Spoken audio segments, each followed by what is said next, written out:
For human rights advocates, Iran's President Ebrahim Raisi, who died in a helicopter crash this week, is also known as the Butcher of Tehran. He was notorious for his role in the mass execution of thousands of prisoners in 1988, part of the so-called Death Committee that secretively decided the fate of those jailed for their political views. And the story is produced in collaboration with SBS Persian's Niv Sadro Lodabayi.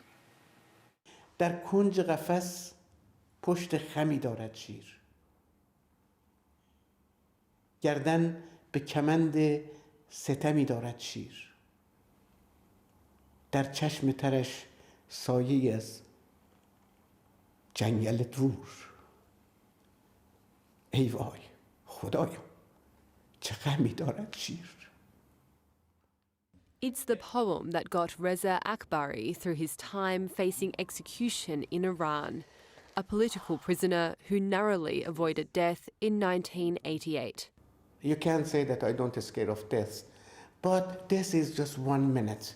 You are going to be hanged or in front of a, fire squad. Anyway, it ends. But when you are alive and you carry all the trauma, all the memories that resonates constantly in your dreams, in your flashbacks, okay, it's awful. Reza says on the day he was scheduled to be executed, the killings suddenly stopped amid internal pressure. He fled Iran, but from his new home in Australia, he can't escape the memories of what happened to him. Recalling a moment he saw Ebrahim Raisi, who was then Iran's Deputy Prosecutor General, from his cell. He loudly said, just put them in the cells one by one. I'll come back on Wednesday and end it. They not only killed the people in that massacre, they killed a lot of people emotionally, psychologically. When Raisi rose to the presidency in 2021, human rights groups called for him to instead be investigated for crimes against humanity.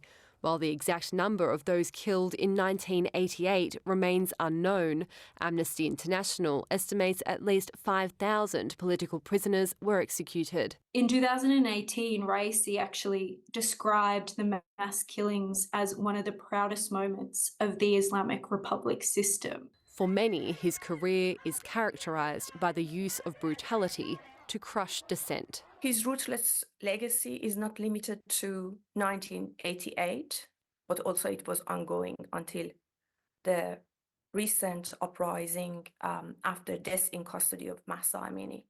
For Scherer and Asari, she is still seeking justice for her brother Farshid, a political prisoner executed in 1988 at 34 years old.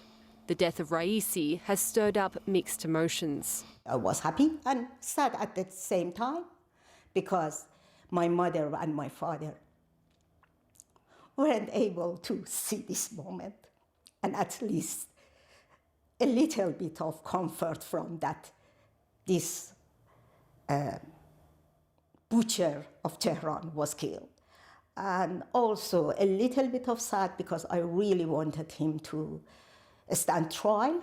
She says there is no accountability, just the grief for a life cruelly taken.